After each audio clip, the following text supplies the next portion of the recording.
अस्सलाम वालेकुम दोस्तों, क्या हाल चाल है। उम्मीद करते हैं तुम सारे ठीक होंगे। जिन्नी भाई ब्लॉग थे सारे भाइयों का खुश आमदीद हो गया, वेलकम हो गया। ਤੇ ਅਸੀਂ ਆਏ ਹੋਏ ਹਾਂ ਅੱਜ ਦਰਬਾਰ ਵਾਲੇ ਰਕਬੇ ਦੇ ਵਿੱਚ। ਉੱਥੇ ਕਪਾਹ ਦੇ ਵਿੱਚ ਨਾ ਉਹ ਰੇਜਰ ਕਹਿੰਦੇ ਆ ਨਾ, ਉਹ ਮਾਰਨ ਆਏ ਹੋਏ ਆ। ਮਤਲਬ ਕਿ ਵਿੱਚ ਉਹ ਜਿਹੜੇ ਨਾ ਸਿਆੜਾਂ ਦੇ ਵਿੱਚ ਜੜੀ ਬੂਟੀਆਂ ਹੁੰਦੀਆਂ ਉਹਦੇ ਨਾਲ ਉਹ ਖਤਮ ਹੋ ਜਾਂਦੀਆਂ। ਦੋਸਤੋ, ਵੀਡੀਓ ਦੇਖਣ ਤੋਂ ਪਹਿਲੇ ਸਾਡੇ ਚੈਨਲ ਨੂੰ ਲਾਈਕ ਤੇ ਸਬਸਕ੍ਰਾਈਬ ਜ਼ਰੂਰ ਕਰ ਦਿਓ, ਕਿਉਂਕਿ ਅਸੀਂ ਹਰ ਵੀਡੀਓ ਤੇ ਸਾਡਾ ਇਹੀ ਐਲਾਨ ਹੁੰਦਾ ਕਿ ਸਾਡੇ ਚੈਨਲ ਨੂੰ ਸਬਸਕ੍ਰਾਈਬ ਕਰੋ।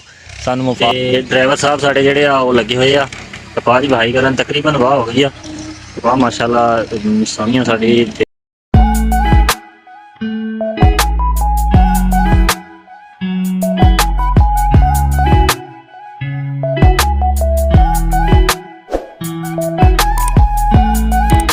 कि दोस्तों ਜਿਹੜੇ ਨਵੇਂ ਦੋਸਤ ਆ ਸਾਡੇ ਚੈਨਲ ਨੂੰ ਸਬਸਕ੍ਰਾਈਬ ਜ਼ਰੂਰ ਕਰ ਦੇਣ, ਲਾਈਕ ਵੀ ਕਰ ਦੇਣ, ਸ਼ੇਅਰ ਵੀ ਕਰ ਦੇਣ। ਜਿੰਨਾ ਕੁਝ ਕਰ ਸਕਦੇ ਆ ਉਹਨਾਂ ਦੀ ਮਿਹਰਬਾਨੀ ਹੋਏਗੀ।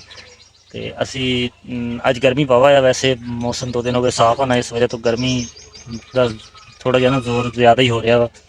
ਅੱਗੇ 4 ਦਿਨ ਲਗਾਤਾਰ ਬਾਰਿਸ਼ ਪਈ ਹੈ ਨਾ, ਜਿਹਦੀ ਵਜ੍ਹਾ ਤੋਂ ਮੌਸਮ ਠੰਡਾ ਸੀਗਾ। ਹੁਣ ਤਾਂ ਛਾਂ ਤੇ ਬੈਠੇ ਆ ਤਾਂ ਵੀ ਨਾ ਗਰਮੀ ਮਹਿਸੂਸ ਹੋ ਰਹੀ ਹੈ ਕਾਫੀ। ਚਲੋ ਕਪਾਹ ਮੈਨੂੰ ਲੱਗਦਾ ਨੇ ਵਾਲੀ ਆ, ਚੈੱਕ ਕਰਦੇ ਆ, ਪਤਾ ਕਰਦੇ ਆ ਅਗਰ ਥੋੜੀ ਬਹੁਤੀ ਰਹਿੰਦੀ ਆ ਤੇ। गर्मी बहुत आने कहना चलिए अभी बस छां से बैठे हैं और ज़्यादा इंजन के उत्ते बैठा बिल्कुल ही चंगी तरह हीट पै रही होनी ਉਹਨੂੰ। ठीक है यार, कपा ਲਈ ਆਵਾਜ਼ ਸੀ ਤੇ ਹੁਣ ਅਸੀਂ वापस जा रहे हैं अपने घर। ਉਸ ਤੋਂ ਬਾਅਦ ਅਸੀਂ ਇਹ ਵੀਡੀਓ ਤੁਹਾਨੂੰ ਕੱਲ ਮਿਲੇਗੀ। एक दिन पहले ਅਸੀਂ क्योंकि बना के दूसरे दिन अपलोड कर देंगे। हाँ चलिए कितने हैं इससे वैसे इससे वैसे इससे वैसे। चल ठीक है, मैं चलते हैं, मैं ले जाऊंगा यहाँ।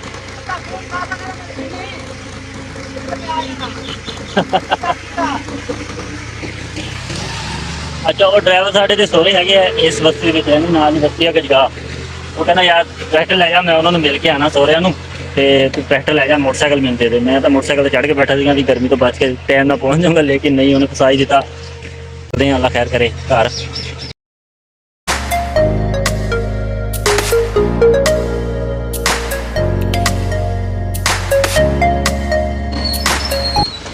ਕਿਤੇ ਹਾਂ ਉਹਨੂੰ ਮਿਲਣਾ ਜਾਂ ਸੋਹਰੇ ਨੂੰ ਮਿਲ ਕੇ ਆਉਣਾ। ਨਹੀਂ ਯਾਰ ਹੱਕ ਤਾਂ ਬਣਦਾ ਆ। ਅੱਛਾ ਹਲੇ ਤੂੰ ਲੈ ਜਾ ਮੋਟਰਸਾਈਕਲ। ਆ ਜਾ ਫਿਰ ਮੈਂ ਬੋਤਲ ਠੰਡੀ ਕਰਦਾ ਜਾਂ ਚਾਹ ਗਰਮ ਕਰਦਾ। नहीं चाह ठंडी कर। ਚਾਹ ਠੰਡੀ ਕਰਾਂ? ਚਲ ਆ ਜਾਈ ਫਿਰ, ਉੱਥੇ ਬਹਿ ਜਾਈ, ਮੈਂ ਜਾ ਕੇ ਚਾਹ ਬਣਵਾ ਲੈਣੀ ਆ ਤੇ ਉਹਨੂੰ ਤੇ ਪਹੁੰਚ ਜਾਈ। ਤੂੰ ਆ ਸ਼ਾਮੀ 5 ਵਜੇ। चल ठीक। हाँ हाँ चल जल्दी आई फिर हैं। मेरे सारे घर के साथी है ना, कल आया। अच्छा चल ठीक ठीक ठीक है यार, ओके, अल्लाह हाफिज।